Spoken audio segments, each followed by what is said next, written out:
바울은 더 여러 날 유하다가 형제들을 작별하고 배 타고 수리아로 떠나 갈새 브리스길라와 아굴라도 함께 하더라. 바울이 일찍 서원이 있으므로 겐그레아에서 머리를 깎았더라. 에베소에 와서 저희를 거기 머물러 두고 자기는 회당에 들어가서 유대인들과 변론하니 여러 사람이 더 오래 있기를 청하되 허락지 아니하고 작별하여 가로되 만일 하나님의 뜻이면 너희에게 돌아오리라 하고 배를 타고 에베소로 떠나 가이사랴에서 상륙하여 올라가 교회의 안부를 물은 후에 안디옥으로 내려가서 얼마 있다가 떠나 갈라디아와 부르기아 땅을 차례로 다니며 모든 제자를 굳게 하니라. 아멘. 기도하겠습니다. 아버지 하나님, 예수 그리스도의 복되신 은혜로 저희들이 그리스도인 되게 하시고 하나님께서 창세 전부터 계획하셨던 이 위대한 구원의 방주에, 구원의 반열에 들게 하여 주심을 감사드립니다. 아버지 하나님, 세월이 흐르면서 주님 이때에 정말 이 시대에 이 지역에서 저희들이 하나님의 이 위대한 복음을 이제는 물려받은 사람들로서 우리들이 하나님의 사역을 계속해 가기 위하여 주의 말씀을 통하여 많은 교훈과 또 원리를 배우고 있습니다. 오늘도 저희들 주님 주의 말씀을 통하여 저희들이 주께서 우리들에게 가르치고자 하시는 진리들을 깨달을 수 있게 하시고 우리의 모습이 말씀으로 더욱더 성별되어질 수 있도록 은총을 베풀어 주시옵소서. 아버지 하나님, 이 저녁에 성령께서 이 연약하고 또 미련한 종을 주님이 붙들어 주심으로 말씀을 감당하고 또 주의 진리로 인하여 우리가 하나님을 높일 수 있도록 도와주시며 함께한 모든 성도들을 축복해 주시옵소서. 예수님의 이름으로 기도하옵나이다. 아멘. 우리는 지난주에 이 고린도시에서 이제 바울과 일행이 교회를 시작한 것을 우리가 함께 보았습니다. 그때 이 지도를 여러분들에게 보여드렸는데요. 여러분들이 이거 보기에 오른쪽에 있는 땅이 시리아 땅입니다. 거기 시리아 그리고 그쪽에 지금 안디옥에서부터 출발해서 시리아에 있는 안디옥에서부터 출발해서 이제는 2차 선교 여행은 유럽까지 유럽의 관문인 빌립보와 마게도냐 지방에 가서 복음을 전하다가 이제는 우리가 지난주에 이 아테네를 거쳐서 이제 고린도에서 복음을 전하며 고린도 교회가 형성되어진 것을 우리가 함께 봤습니다. 여기에 그 다음 지도를 보시게 되면은 거기에 고린도가 있고 바로 오른쪽 위에 있는 것이 아덴이 지금의 아테네지요. 그리고 이제 거기 왼쪽 오른쪽 아래에 있는 것이 겐그레아라는 도시인데 여러분들이 말씀을 드렸던 것처럼 이 고린도시는 여기에 이 에게해와 아드리안해 양이 동쪽과 서쪽에 있는 두 바다 사이에 있는 조그만 반도이기 때문에 거기에 이제 이 조그마한 이스무스라는 지협 협곡이 있어서 거기에 사람들이 이제 동서로 무역을 할 때에 바다를 돌아가지 않고 육지로 또 이제 물건들을 가지고 와서 건너편 바다로 가져가는 그런 이 지형 때문에 거기에 많은 문물이 성행했다라고 이렇게 말씀을 드리고 거기에 많은 문화의 교차가 있게 되었고 거기에 우상 숭배라든지 또 도덕적인 문제라든지 많은 돈이 있었기 때문에 부강한 지역이었기 부유한 지역이었기 때문에 그런 여러 가지가 우상을 많이 섬기게 되고 또 이제 도덕적인 문제들이 있었다 그렇게 말씀을 드렸습니다. 그리고 이제 이 고린도 교회가 가지고 있었던 많은 문제들이 오늘날 우리 이 시대에서도 우리가 볼 수 있는 문제들인 것을 우리가 알고 있습니다. 그러면서 사도 바울이 고린도 전서와 고린도 후서를 기록을 했는데 이 고린도 전후서를 통해서 우리는 이 땅에서 지금 이 시대에 하나님의 교회가 문제가 있다면 어떤 문제인지 또 문제를 어떻게 해결할 수 있는지 문제에 대한 교훈들을 배울 수가 있고 교회다운 교회, 하나님이 기뻐하시는 교회들이 어떤 것인지 우리가 이 서신서를 통해서 배울 수가 있습니다. 기회가 되면은 또 이제 수요일 저녁에 사도행전 강의를 마치게 되면 그 다음에 무엇을 강의하든지 아직까지 결정이 안 났습니다만은 때가 되면은 이제 주님께서 허락하시는 대로 고린도전서 또 고린도 후서도 우리가 여러 자세하게 말씀을 드리도록 그렇게 하겠습니다. 오늘 본문에 보게 되면 18절에 바울이 더 여러 날 유하다가 형제들을 작별하고 배 타고 수리아로 떠나갈새 브리스길라와 아굴라도 함께 하더라. 그리고 말하기를 바울이 일찍 서원이 있으므로 갱그레아에서 머리를 깎았더라. 이 배 앞에 있는 그 지도에 갱그레아 그 도시 이제 항구 도시입니다. 거기서부터 이제 다시 지금 사도 바울은 이제는 이제 시리아로 다시 돌아가는 거예요. 안디옥으로 돌아가면서 이제 2차 선교 유행을 마치게 되죠. 그러면서 함께 동행하는 사람들이 이 브리스길라와 아굴라는 우리가 이미 본 것처럼 18장 초에 이제 이 로마에서부터 이제 고린도로 왔던 이 유대인 부부였던 것을 우리가 알고 있습니다. 바울이 고린도 교회를 개척하기 위해서 이제 그는 자기 손으로 일을 했다가요. 그래서 거기 장막 짓는 일을 했는데요. 지금도 영어로는 텐트 메이커라는 그 단어가 있는데 그것이 이제 천막을 짓는 사람이다라는 말도 되지만은 많은 경우에 이제 자기 손으로 일해 가면서 사역하시는 목사님들, 사역자들을 일컬어서 텐트 메이커다 그렇게 부르는 것이죠. 왜냐하면 사도 바울이 장막을 지으면서 자기 손으로 일을 하면서 교회를 개척했기 때문에 오늘날 또 이제 그런 의미로서 이 세속적인 직업을 가지고 또 사역하시는 분들을 그렇게 부르고 있습니다. 여기에 이 나중에 보게 되면은 갱그리아에서 이제 출발해서 에베소로 가게 되지만은 그러나 사실 또 우리가 로마서에 보게 되면은 갱그리아에도 이 교회가 생겼던 것을 보게 되는데요. 여기에 이 로마서 제 16장 1절에 보면은 이렇게 말씀을 하고 있습니다. 내가 갱그레아 교회에 일꾼으로 있는 우리 자매 베베를 너희에게 전가하노니. 그래서 이 말씀을 통해서 갱그레아에도 사도 바울이 얼마나 있었는지 고린도에 우리가 정확하게 1년 6개월에 그렇게 얘기했지만 1년 6개월을 거기서 했지만 그것이 전부 다 아니었던 것 같아요. 그러면서 이제 이 갱그레아에도 교회가 생기게 되고 거기에 이제 로마에 있는 성도들을 위해서 로마서를 보낼 때에 로마서 편지를 이제 써서 로마 교회로 보낼 때에 이 베베라는 갱그리아 교회에 헌신된 자매님을 통해서 그 편지를 가지고 갔던 것을 보게 됩니다. 그런데 오늘 제가 여러분들과 함께 생각하고자 하는 것은 바울이 갱그리아에서 바울이 일찍 서원이 있으므로 갱그리아에서 머리를 깎았더라 그렇게 얘기를 했습니다. 여기 바울이 이 서원을 했고 또 머리를 깎는 그런 일들이 있었는데요. 그것을 우리가 이제 지금은 우리가 이 구약 시대에 살지 않고 또 우리는 유대인도 아니잖아요. 그렇기 때문에 우리들의 이제 그리스도인들로서 이방인 그리스도인들로서 사도 바울이 이제 이 갱그레아에서 서원을 하고 머리를 깎은 사건에 대해서 여러분들에게 구약 성경의 배경과 함께 이 나시린의 서원에 대해서 여러분들에게 말씀을 드리고자 합니다. 여기에 이 구약의 나시린의 서원, 이제 우리가 레위기에도 그 말씀이 나와 있고 또 특별히 민수기에 그 말씀이 나와 있는데요. 우리가 먼저 이 나시린의 서원은 유대인들의 특별한 서원이었던 것을 우리가 보게 됩니다. 제가 이렇게 말씀을 드리는 이유는요, 너무나 많은 경우에 이 성경에 나와 있으니까 마치 성경 전체가 우리들에게 적용되는 것처럼 그렇게 생각하는 일들이 많아요. 그러나 우리가 아는 것처럼 구약의 율법은 우리들을 위한 것이 아니고 유대인들과 하나님 사이에 세워졌던 계약이었던 것을 우리가 잘 알고 있잖아요.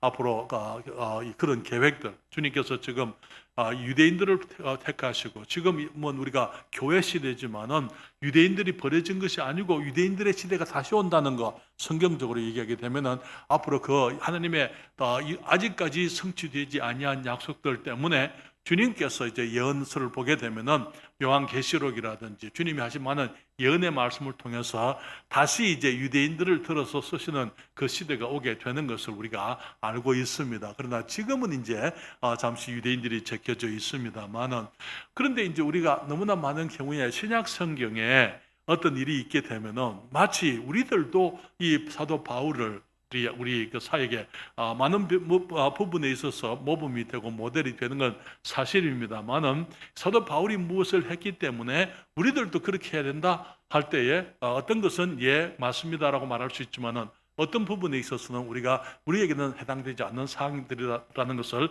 말씀을 드릴 수밖에 없는 것입니다. 예를 들게 되면 사도 바울이 안식일에 회당에 갔어요. 그렇죠? 그렇기 때문에 어떤 사람들은 생각하기를 그리스도인들이 안식일은 주일이 아닙니다. 토요일이거든요. 그래서 토요일 날 마치 이제 그리스도인들이 모여서 예배를 드려야 될 것처럼 회당처럼 그렇게 생각하는 사람들이 있어요. 그러나 그것은 이 회당은 유대인들을 위한 것이었지 이방인들을 위한 것이 아닌 것을 우리가 잘 알고 있고요. 특별히 이제 예수 그리스도께서 부활하셨기 때문에 부활하신 것을 기념해서 예수님의 제자들은 이제 안식 후 첫날, 다시 말하면 토요일 안식일 후에 첫날이 주일이잖아요. 주일날 그리스도인들이 모여서 예배했던 것을 우리가 성경을 통해서 우리가 확인하게 됩니다. 그래서 우리들이 기억해야 될 것은 이 나실인이라는 나실인 서원에 대해서 오늘 자세히 말씀을 드리기를 원하는데, 바울이 일찍 서원이 있었기 때문에 갱그레아에서 머리를 깎았더라 그렇게 얘기한 것은 그가 이제 유대인으로서 하나님 앞에 어떤 서원을 했습니다. 그리고 난 다음에 그 서원이 성취됐을 때에 이제 그 서원의 기간 동안에는 머리를 깎으면 안 됩니다. 그러나 그것이 성취되고 난 다음에는 머리를 깎아서 이제 그것이 성취된 것을 증거하게 되는 것입니다. 여러분, 이 서원이라는 것은 하나님을 사랑하고 감사하는 사람들이 자신의 영적 성별을 위해서 하나님께 자기를 구별해서 드리는 이 영적인 자발적인 헌신이 서원이었더랬습니다. 구약 성경에 있어서는. 그래서 그러한 헌신은 사실은 율법에서부터 나실인 서원이 나옵니다만은 이 나실인 서원이 있기 이전에도 그런 서원들이 자발적인 서원이 있었던 것을 우리가 성경을 통해서 보는데요. 예를 들게 되면은 창세기 28장 20절로부터 22절에 보면은 야곱이 하나님께 서원하는 것을 보게 됩니다. 야곱이 서원하여 가로되 하나님이 나와 함께 계시사 내가 가는 이 길에서 나를 지키시고 먹을 양식과 입을 옷을 주사 나로 평안히 아비 집으로 돌아가게 하시오면 여호와께서 나의 하나님이 되실 것이요 내가 기둥으로 세운 이 돌이 하나님의 전이 될 것이요 하나님께서 내게 주신 모든 것에서 10분의 1을 내가 반드시 하나님께 드리겠나이다 하였더라. 이 서원, 헌신의 서원은 자발적인 거예요. 여기에 그 야곱이 이제는 그 형 에서의 위협에서부터 피해서 그가 바단 아람으로 이 그 외삼촌 라반의 집으로 도망치면서 그가 이제 그 베델에서 잠을 잤잖아요. 잠을 잤는데 그가 돌베개를 하고 자다가 하늘에 이제 그 하늘로부터 땅까지 이제 닿는 사닥다리가 있고 사닥다리에 천사들이 오르락내리락 하는 것을 보고는 그가 이곳이 하나님의 전이구나. 그래서 이름이 베델 되죠. 베델이라는 그 말 뜻이 하나님의 집, House of God 그런 의미예요. 하나님의 집이란 뜻입니다. 그래서 그가 이 하나님께 약속을 서원을 헌신을 하는 거예요. 하나님이 나와 함께 계시사 내가 가는 이 길에서 나를 지키시고 먹을 양식과 입을 옷을 주사 나로 평안히 아비 집으로 돌아오게 하시면은 여호와께서 나의 하나님이 되실 것이요 내가 기둥으로 세운 이 돌이 하나님의 전이 될 것이요. 나중에 이제 이 20년 이후에 야곱이 돌아왔을 때에 베들에서 이제 단을 쌓는 그 일이 그 서원대로 단을 쌓는 일이 있습니다. 그러면서 하나님께서 내게 주신 모든 것에서 10분의 1을 내가 반드시 하나님께 드리겠나이다 그렇게 얘기를 했습니다. 여러분, 야곱은 모세가 있기 약 400년 350년 이전의 사람이에요. 그런데 지금 이제 나중에 주님께서는 이 모세를 통해서 율법에서 이제 여러 가지 제사들을 얘기하시면서 서원의 제사, 서원제를 드리는 법을 규정을 했는데요. 레위기 7장과 민수기 27장에서 이 서원에 대해서 말씀을 하고 있는 것을 보게 되는데요. 여기에 그 정기적인 절기에 드리는 예물과 11조 등 하나님께서 너희들이 이런 것을 드려라 라고 말씀한 것 외에 이제 자기들이 하나님께서 말씀하지 아니하신 것을 이제 드리게 될 때에 오늘날 우리가 감사헌금을 드린다든지 또 성경금을 드린다든지 이런 것들은 다 자발적으로 드리는 거예요. 그런 헌신을 이제 이 자발적으로 드리는 헌신의 서원들이 있었더랬어요. 여기 보게 되면은 하나님께 드린 것, 그것은 성경에 보게 되면은 이제 그것이 무엇이든지 간에 다 하나님께 드렸기 때문에 구별됐기 때문에 거룩한 것이다. 여러분 전에도 말씀을 드렸습니다만은 이 거룩이라는 그 단어의 뜻은 하나님께 구별되었다, 따로 떼놨다 이런 뜻이거든요. 하나님이 거룩하시다라는 그 말이 무슨 말입니까? 하나님께서 세상의 그 모든 것보다도 따로 계신다 그런 의미예요. 그래서 그 따로 계시는 존귀하신 하나님, 의로우시고 모든 것에서 뛰어나신 하나님이기 때문에 거룩하시다 구별되시는 분이다 그 말이거든요.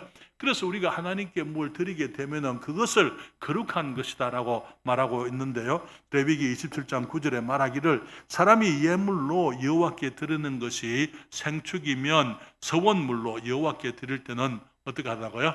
다 거룩하다. 때로는 흠이 있는 짐승이라 하더라도 그것이 하나님께 드렸다면 그것은 거룩한 것이다. 그 주님께서 말씀을 하고 있는 것입니다. 그런데 이제 자발적으로 하는 그 서원들 가운데서 나실인의 서원이 따로 있습니다. 나실인의 서원은 성경이 자기 사람들이 자기 자신을 구별해서 하나님께 특별하게 드리는 구별하는 그런 이 서원을 헌신을 나실인의 서원이다 그렇게 얘기를 했습니다.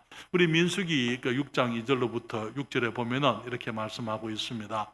이스라엘 자손에게 구하여 그들에게 이르라. 남자나 여자가 특별한 서원 곧 나실인의 서원을 하고 자기 몸을 구별하여 여호와께 드리거든 포도주와 독주를 멀리하며 포도주의 초나 독주의 초를 마시지 말며 포도즙도 마시지 말며 생포도나 건포도도 먹지 말지니 자기 몸을 구별하는 모든 날 동안에는 포도나무 솟아는 신화 껍질이라도 먹지 말지며 그 서원을 하고 구별하는 모든 날 동안은 삭도를 도무지 그 머리에 대지 말 것이라. 자기 몸을 구별하여 여호와께 드리는 날이 차기까지 그는 거룩한즉 그 머리들이 길게 자라게 할 것이며 자기 몸을 구별하여 여호와께 드리는 모든 날 동안은 시체를 가까이 하지 말 것이요. 여기 사람들이 하나님께 자기 자신을 구별해서 주님 앞에 그들의 영적 삶을 위해서 또 하나님께 감사함으로 그들이 그 하나님께 집중하기 위해서 그들이 어떤 기간을 정해놓고 하나님께 서원해서 자기를 구별하는 것을 구별하는 헌신을 이제 이 나실인의 서원이다 그렇게 얘기를 하고 있습니다. 그런데 이것은 남자나 여자가 특별하게 하나님 앞에서 구별해서 드리는 자기를 드리는 다른 것을 드리는 것 아니고 자기 자신을 드리는 것을 의미하는 것입니다. 그럴 때에 그 기간은 그것이 한 달이 됐든지 일주일이 됐든지 아니면 3일이 됐든지 그 기간은 자기가 스스로 정하는 거예요. 그러면서 어떤 사람들은 이제 머리가 그 서원하는 기간 동안에는 그들이 포도주나 독주나 포도에서 난 것들, 생포도, 건포도 이런 것들을 전혀 마시지 못하게 먹지 못하게 했던 것을 봅니다. 그래서 여기 보게 되면은 여기에 이 포도를 금한다는 것은 상징적인 물론 실제적인 의미에서 그들이 포도를 먹지 않았지만은 그 상징적으로 단순히 포도만을 얘기하는 것은 아닙니다. 사랑하는 여러분, 포도는 우리가 좋아하는 과일들 중에 또 사람들에게 유익한 과일들 중에 가장 으뜸이 되는 과일들의 하나지요. 그렇죠. 그 과거에도 보면은 우리 이제 한국은 포도주 말고 다른 것을 했습니다만 특별히 근동의 이스라엘과 이 중동 지역에서는 이 포도가 매우 귀중한 이 과일이었고 그들이 포도주를 혹은 포도즙을 포도에서 난 것들을 아주 즐겁게 이 즐거운 일이 있으면 항상 그것을 준비해서 함께 먹고 마시고 즐거워했던 것을 보게 됩니다.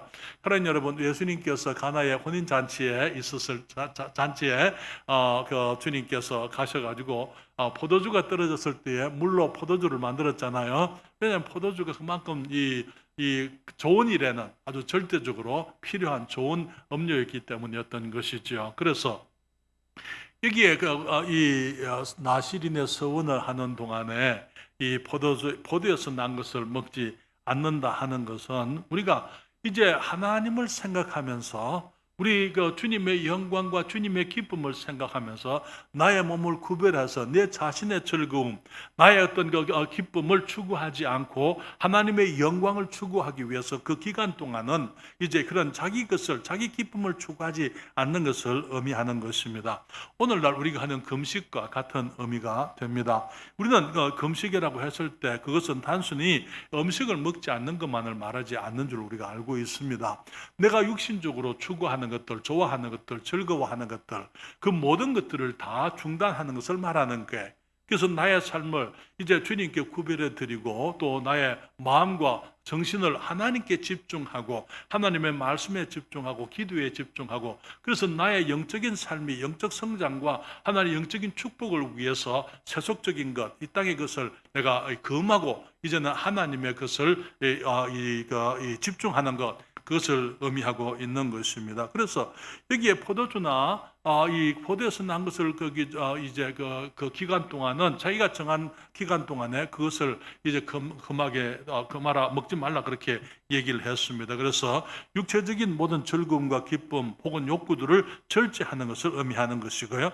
또 머리카락이 자라도록 내버려두고 삭도로 밀지 않도록 했던 것을 보게 됩니다. 여기에 여러분 거기 이스라엘 백성들이 요즘 가끔 보면은 이제 거기 성화라고 말하는 중세기의 사람들이 성경 얘기를 그리면서 이 성경 인물들을 그릴 때에 전부 머리가 장발이에요. 그렇죠? 그거 보셨어요? 그거 주목해 보셨습니까? 보면은 예수님 여러분 조상아를 이제 거기 사람들이 그런데 보면 예수님의 머리가 이렇게 긴 것을 보게 됩니다. 당시 유대인의 풍습은 그렇지 않았어요. 당시에 거기 유대인들은 여자들은 머리를 길게 했습니다만은 남자들은 머리를 단정하게 잘랐습니다. 그렇기 때문에 주님 말씀하시기를 너희들이 이 수염이라든지 머리를 이제 깎지 말고 삭도를 대지 말고 그냥 그대로 그 기간 동안은 이 나실인의 서원의 기간 동안은 그대로 내버려 두었다가 이제 그 나실인의 서원의 기간이 차면은 머리를 깎으라 그렇게 얘기를 했습니다. 그래서 머리털을 깎아서 그것을 이제 번제물과 함께 주님께 드려서 그것을 태워서 자기의 이 나실인의 서원이 이제 이루어진 것을 성취된 것을 하나님께 제사로 드리게 되는 것입니다.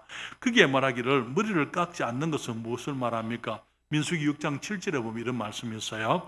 이는 자기 몸을 구별하여 하나님께 드리는 표가 그 머리에 있음이라 그렇게 얘기를 했습니다. 머리를 깎지 아니하고 그대로 내버려 두는 것, 그것이 이제 내가 나의 몸을 구별해서 하나님께 드리는 그것의 표다고, 그 표가 머리에 있다 그렇게 말씀을 했습니다. 그래서 그것은 마치 우리가 이 외적인 단장보다는 사랑하는 여러분, 우리가 이 머리는 매우 중요한 거 아닙니까? 그렇죠? 우리들에게 있어서 그 남자나 여자나 머리를 단정히 하는 것, 그것은 매우 중요하고 특별히 이 사람들 앞에서 설 때에 내가 단정하고 깨끗한 모습으로 나타나기 위해서 우리는 항상 그것을 신경을 씁니다만은 우리 주님께서는 나실인이 하나님께 이제 구별해서 자기 자신을 드릴 때는 이제 외적인 외모보다는 외모를 단장하는 것보다는 속사람을 하나님 앞에서 바르게 하고 단장하는 것을 더 원하셨던 것을 의미하는 것을 보게 되는 것이죠. 베드로전서 3장 3절과 4절에 보면은 우리 그리스도인들에 대해서도 주님이 그렇게 말씀을 하고 있습니다. 너희 단장은 머리를 꾸미고 금을 차고 아름다운 옷을 입는 외모로 하지 말고 오직 마음에 숨은 사람을 온유하고 안정한 심령에 썩지 아니할 것으로 하라. 이는 하나님 앞에 값진 것이니라 그렇게 말씀을 했습니다. 그래서 여기에 서원이 끝나면은 거기 자기를 단장하거나 외모를 치장하고 그런 것들이 이제 중단을 하고 그런 것들을 이제는 거기 하지 않고 하나님 앞에 자기 속 사람을 주님 앞에 구별하는 것을 의미하는 것입니다. 그리스도인들도 많은 경우에 우리가 이제 사람들의 집단이기 때문에 많은 사람들이 외적인 것들을 자랑하고 외적인 것을 강조하는 일들이 많이 있습니다만 그리스도인들이 주님 앞에 나오게 될 때 사치하게 나올 필요는 없어요. 단정하게 나올 수는 있습니다. 그렇죠? 우리가 최선을 다해서 하나님 앞에 단정한 복장으로 우리가 나올 수는 있지만은 우리가 사치하게 사람들에게 자기를 과시하기 위해서 하는 것은 아니지요. 그래서 나실인이 이제 그 날짜가 차게 되면은 민수기 6장 18절에 자기 몸을 구별한 나실인은 회막문에서 그 머리털을 밀고 그것을 화목제물 밑에 있는 불에 둘지며 그렇게 얘기를 했습니다. 나실인의 서원을 다 이루게 되면은 올 때 제물을 가지고 오는데 그 제물을 가지고 와서 화목 제물을 주님께 드리게 될 때에 그 머리털도 제단 앞에서 깎아 가지고 그것을 이제 그 불 위에 둬서 함께 태워서 하나님 앞에 자신의 헌신을 자신의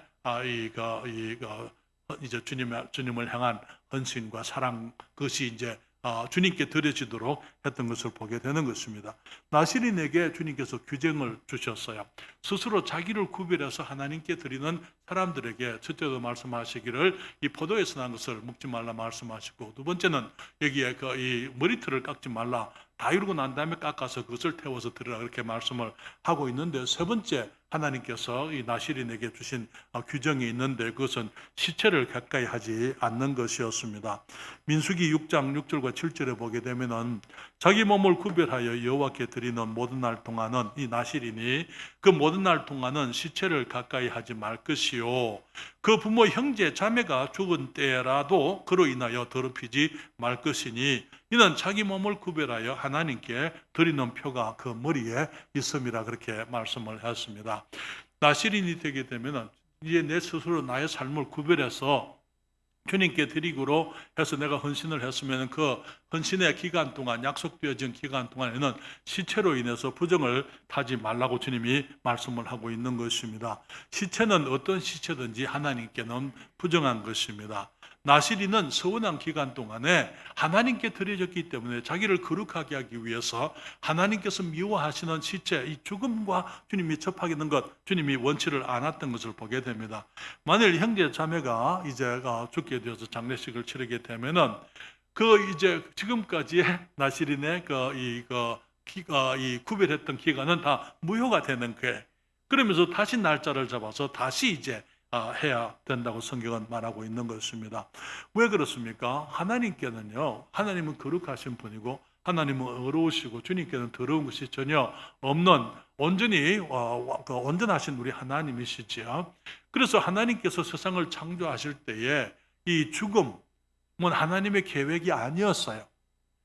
하나님께서 사람들을 죽게 한 것이 아니고, 하나님께서 사람들이 범죄하게 됐을 때에 하나님이 주신 생명을 그들이 잃어버리게 된 것입니다. 여러분, 죽음이라는 것이 뭡니까?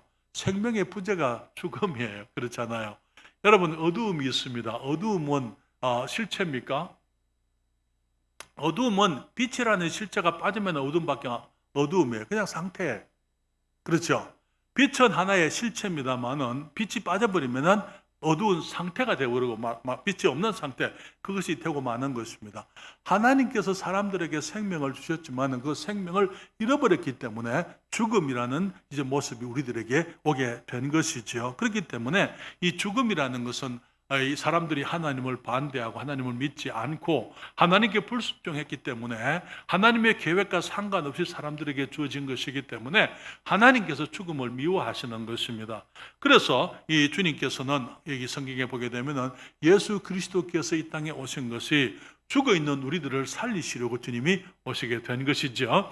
주님께서 우리들에게 새 생명, 영적 생명, 영원한 생명을 주시기 위해서 오신 것입니다. 우리 주님께서 생명의 주님이라는 것을 우리가 어떻게 알게 됩니까? 성경에 보게 되면 주님께서 장례식을 3번 주님이 참석하십니다. 하나는 장례식 하기 전에 죽은 사람을 만나고요. 하나는 장례식이 진행되고 있는데 주님께서 거기에 주님이 가시고, 세 번째로는 이미 장례식이 끝나고 났는데 주님이 그곳에 가셨던 것을 보게 됩니다. 이 야이로의 딸 12살 먹은 아이가 죽었습니다.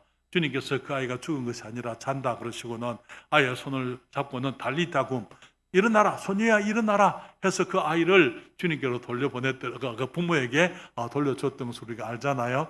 주님께서는 죽음을 미워하십니다. 그리고 이 죽은 자들을 살리시기 위해서 세상에 오신 것입니다.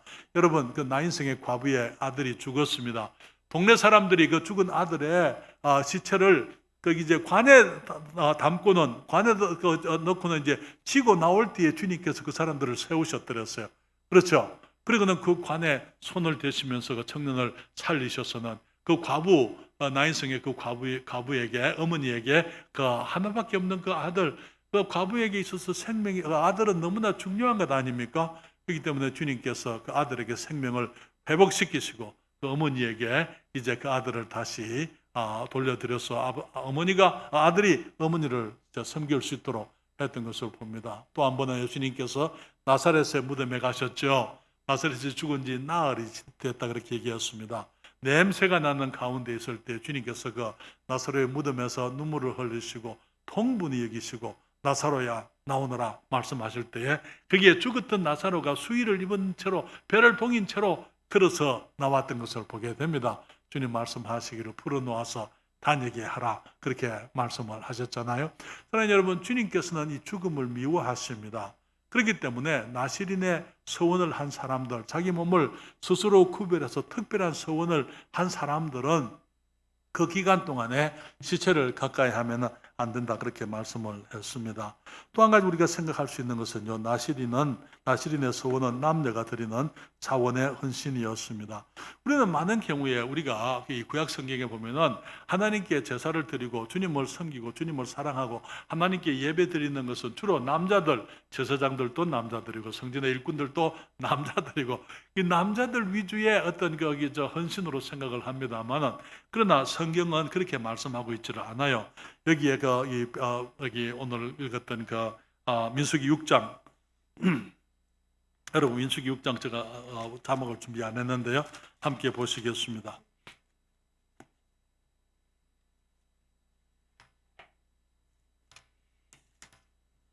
구약성경 민수기 사실은 이렇게 성경을 찾아가면서 하는 게 더 훨씬 더 나은데요. 거기 이 시간을 좀 전략하기 위해서 앞에 자막을 띄우긴 합니다만은 민수기 6장입니다.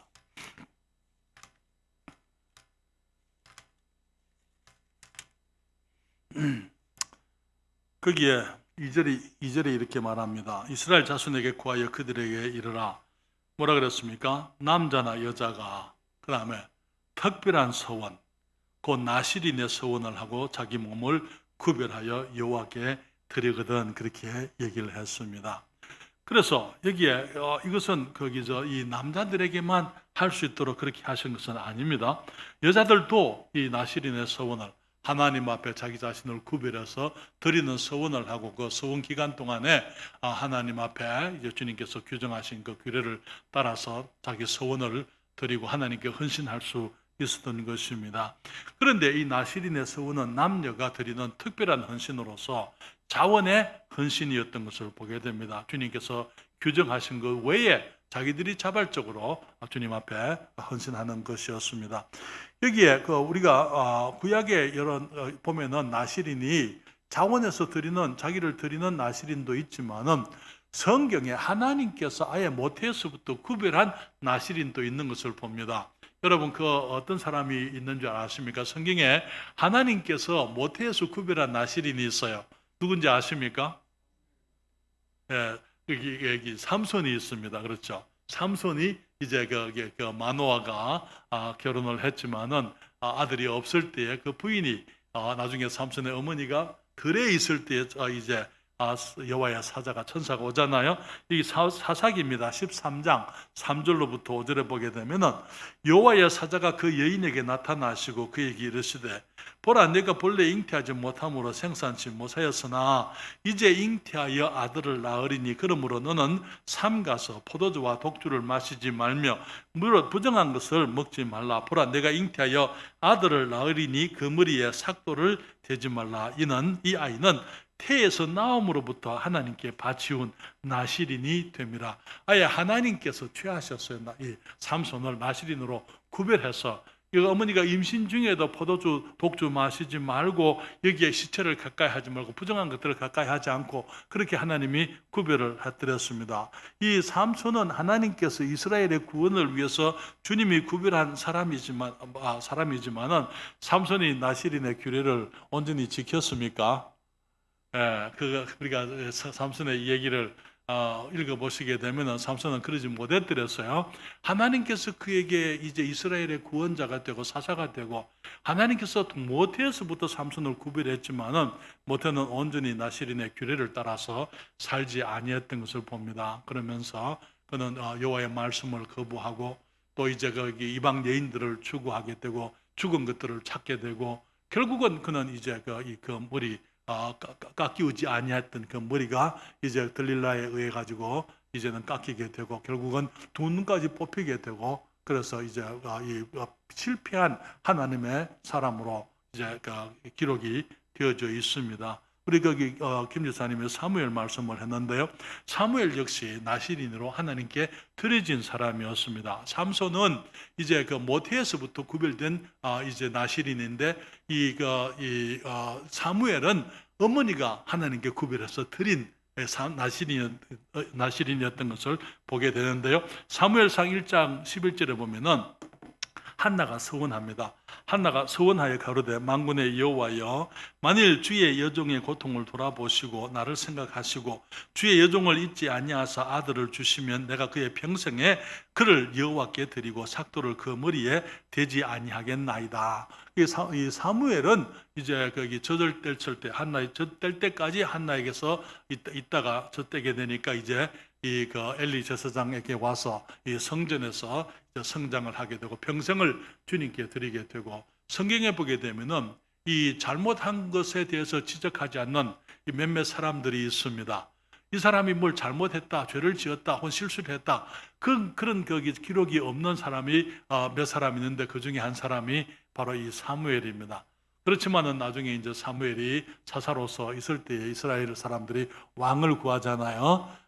이 사무엘이 이제 사사로 있을 때에도 왕을 구했던, 이스라엘 백성이 왕을 구했던 그 이유가, 사무엘이 나이가 늙었는데 사무엘의 자녀들은 그렇지를 못했어요. 정직하지 않고 사무엘과 같지 않았기 때문에 그들이 이제 그 사무엘의 아들들이 이스라엘을 다스리느니 차라리 우리들에게도 왕을 주십시오라고 그렇게 얘기하는 것을 보게 됩니다. 그렇지만 이 사무엘의 평생은 하나님 어머니의 이 한나의 기도로 그가 이제 이 땅에 세상에 태어났고, 그리고 또 그의 삶을 어머니가 드려서 하나님께 드려서 온전히 구별했기 때문에 주님께서 그를 또 위대하게 사용했던 것을 보게 됩니다. 사랑하는 여러분, 우리가 부모들로서 정말 우리가 할 수 있는, 우리 자녀들을 위해서 할 수 있는 가장 최선의 헌신이 있다면은 주님 앞에 그들이 주님을 위해서 살도록 주님께 드리는 것입니다. 그리고 주님께 단순히 드릴 뿐 아니라 우리가 정말 아이들이 하나님의 사람으로 살아가도록 우리들의 삶이 영적으로 모범이 되어져야만 되는 것입니다. 그럴 때에 그 아이들이 정말 이 주님을 알고 주님을 섬기고 평생에 주님 말씀하시기를 마땅히 행할 길을 아이에게 가르치라. 그러면은 늙어도 그것을 떠나지 않겠다, 이렇게 말씀을 했습니다. 그러나 여러분, 우리가 아이들이 어려서부터 말씀으로 키우게 되면은 잘못되는 일이 전혀 없을 것이다, 그것은 아니에요. 아이들이 성장하면서 여러 가지 잘못될 수는 있습니다만은, 그러나 그 아이들이 결국은 우리 부모님들의 기도와 헌신이 함께하게 될 때에 주님께로 돌아오게 되는 것을 우리가 보게 되는 것입니다. 그래서 그러나 여러분, 여기에 그래서 하나님께서 선택한 나실인도 있고 또 부모들이 드린 나실인 사무엘 같은 그런 나실인도 있지만은, 지금 성경에서 말하고 있는 민수기나 레위기에서 말하는 이 나실인은 자기 자신을 이 주님 앞에 특별히 구별해서 드리는 나실인에 대해서 주님이 말씀을 하고 있는 것입니다. 그것은 주님을 향한 감사의 표현이요, 주님을 향한 사랑의 표현이요, 우리가 이 땅에 속한 것을 내가 매이지 아니하고 영원한 것, 하나님에 속한 것, 영적인 것, 우리 주님의 나라에 속한 것을 먼저 추구하고자 하는 그런 헌신된 마음에서 비롯된 것입니다. 그래서 남녀의 차별이 없다고요. 그것은 누구든지 할 수가 있는 것입니다. 물론 우리가 성경에 보게 되면 구약 성경에 여자들이 아버지 집에 있으면서 딸들이 하나님께 어떤 서원을 했는데 아버지가 그걸 취소할 수 있다, 그렇게 얘기했어요. 그렇죠? 그리고 또 이제 부인들이, 아내가 하나님께 서원을 했을 때 그 남편이 취소할 수는 있다, 그렇게 말씀을 하고 있습니다. 그렇지만은 그러나 남편이 아무 말 하지 않고 또 아버지가 아무 말 하지 않으면은 이 딸이나 아내는 이제 하나님께 자기가 서원한 것을 지켜야 한다, 그렇게 말씀을 하고 있습니다. 그러나 여러분, 하나님을 사랑하고 주님을 헌신하는 데는 남녀의 구별이 있을 수가 없습니다. 물론 우리 교회 안에서나 하나님께 드리는 영적 봉사에 있어서 역할의 차이는 있을 수가 있습니다. 이스라엘 백성들이 성전을 짓기 위해서 이제 광야에서 이제 성전에 들어가는 물품들을 준비할 때에 어떤 사람들은 이제 금이나 은이나 놋이나 철이나 이런 것들을 가지고 왔지만은, 많은 부인들이 이제 이 양털이나 또 물감을 들여서 이 실을 만들어서 휘장을 짜고, 또 여러 가지 그 이제 여자들로서 할 수 있는 그런 일에 함께 그들이 헌신했던 것을 보게 되는 것입니다. 사랑하는 여러분, 우리가 그리스도인들로서 교회 안에서 우리 모든 사람들에게 주어진 역할이 다 있습니다. 우리 모두가 다 주님께 헌신해서 주님을 섬길 수 있는 부분들이 있는 것입니다. 그런데 이 나시린의 헌신은 구약 성경에 이 주님께서 요구하는 헌신이 아니었다는 것, 그것은 자발적으로 자원해서 자기 자신을 구별해서 하나님께 드리는 헌신이었다라는 것을 우리가 그동안 생각을 했습니다. 여기에 그 세 번째로 우리가 생각할 수 있는 것은요, 신약의 그리스도인들은 율법과 상관없이 주님께 헌신할 수 있다는 것입니다. 말씀드린 것처럼 바울이 육신으로는 유대인이었어요. 그렇기 때문에 우리가 이 바울은 항상 어디를 가든지 유대인의 회당을 찾아갔습니다. 바울이 로마서에 보게 되면 그 마음에 큰 근심, 고통이 있다. 왜? 내 동족 이스라엘을 위함이다. 그들이 구원받기 위해서 내가 내 마음에 큰 근심이 있다. 그는 말하기를 내가 그리스도에게 끊어질지라도 내가 원하는 것이 있는데 그것은 이스라엘의 구원을 위한 것이다. 그렇게 얘기한 것을 전에도 여러분과 함께 얘기를 했습니다. 바울은 말하기를 그들이 하나님께 대한 열심이 있지만은 정말 그들이 지식을 좇은 것이 아니고 하나님의 의를 모르고 자기 의를 세우려고 힘써 하나님의 의를 복종치 아니했다. 그들이 율법 가운데 있으면서 이스라엘 백성들이 하나님의 의를 오해했더랬어요. 그리스도를 거부했습니다. 자기들의 율법을 통해서 구원받으려고 했습니다. 그러나 바울은 율법을 통해서 구원받을 사람이 아무도 없다는 것을 그가 알고 있었고 그가 그렇게 바울 서신서를 기록을 하지 않습니까? 그렇기 때문에 율법을 따라서 구원을 받으려고 하는 사람들은 그리스도에게서 끊어지고 하나님께로서 멀어진 자들, 그래서 거기 갈라디아서에서도 그렇게 얘기를 하고 있는 것이죠. 그렇기 때문에 정말 거기 사도 바울이 유대인이기 때문에 그는 이제 나시린의 서원을 통해서 구원을 받기 위해서 그게 한 게 아니고 그는 하나님 앞에서 자기 자신의 헌신, 자기 자신의 삶을 구별해서 주님께 드리고자 그는 일찍이 서원을 하고 그 서원을 지켰던 것을 보게 되는 것입니다. 사도 바울이 고린도 전서의 9장 20절로부터 23절에 이런 말씀이 있습니다. 유대인들에게는 내가 유대인과 같이 된 것은 유대인들을 얻고자 하며, 사도 바울은 유대인이었어요. 그렇죠? 그렇기 때문에 유대인들 사이에서는 유대인들처럼 그가 했다 그렇게 얘기했습니다. 율법 아래 있는 자들에게는 율법 아래 있는 내가 율법 아래 있지 아니하나, 바울은 이미 율법을 초월한 사람, 그리스도의 그 복음, 율법보다 더 큰 법, 이 복음을 알고 있었기 때문에 율법에 매이지 않는 것을 알고 있었어요. 그러니까 말하기를 내가 율법 아래 있지 아니하나 율법 아래 있는 자 같이 된 것은 율법 아래 있는 자들을 얻고자 함이요. 무슨 말입니까? 사도 바울이 이 회당에 매일 필요가 없지만은 회당에 유대인들을 찾아간 것은 유대인들이 회당에 안식일날 모이기 때문에 그들을 찾아가서 그들에게 이 복음을 전하기를 원했고, 또 그들이 자기 유대인이기 때문에 그 사람들과 자기가 동일시하려고 했던 것을 보게 되는 것이죠. 그리고 말하기를 율법 없는 자에게는 이 율법 없는 자가 누굽니까? 이방인들을 말하는 거예요. 그렇죠? 이방인들에게는 내가 하나님께는 율법 없는 자가 아니요 도리어 그리스도의 율법 아래 더 큰 율법, 주님 말씀하시기를 내가 인자가 온 것은 율법을 폐하려 함이 아니고 어떻게 했습니까? 또 온전케 하려 함이라 그래서 그 말 무슨 말입니까? 율법은 불완전한 온전치 못한 법이다 그 말이에요.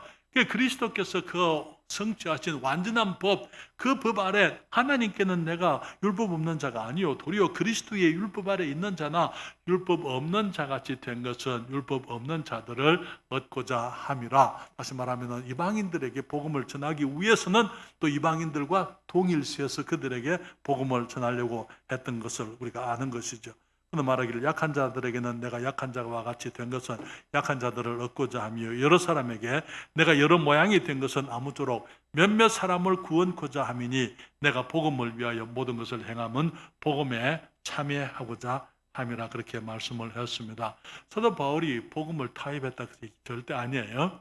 그는 유대인으로서 정말 유대인들과 동일시해 가면서 그가 정말 그는 율법에서 해방된 사람이지만 그러나 그들을 자기의 입장에서가 아니고 말씀을 듣는 사람들, 자기가 인도해야 될 그 사람들과 자기가 동일시했던 것을 보게 되는 것입니다. 너무나 많은 경우에 우리의 문제는요, 나는 그리스도인이니까 하고 믿지 않는 사람들의 모습에 대해서 우리가 구별하려고만 하는 거예요. 그렇기 때문에 사람들을 얻지 못하고 우리가 따로 이제 따로 지내는 어울리지 못하는 그런 일들이 너무나 많은 것입니다. 때로는 우리가 우리는 이 세상에 속한 사람들이 아니지만은 정말 그들의 위치에 내려가서 그 사람들이 세상에 있는 사람들과 그들과 같은 행동을 하고 죄를 지어라 그 말 아니에요. 그들을 이해하고 그들과 동일시하면서 그들에게 복음을 전할 수 있어야만 되는 것입니다. 그래서 여기에 사도 바울은 유대인들과 있을 때는 유대인들과 함께 동일시하면서 그들에게 복음을 전하고 이방인들과 함께 있을 때는 이방인들과 자기를 동일시하면서 복음을 전하면서 그리스도 안에 있는 자유를 가르쳤던 것을 보게 되는 것입니다.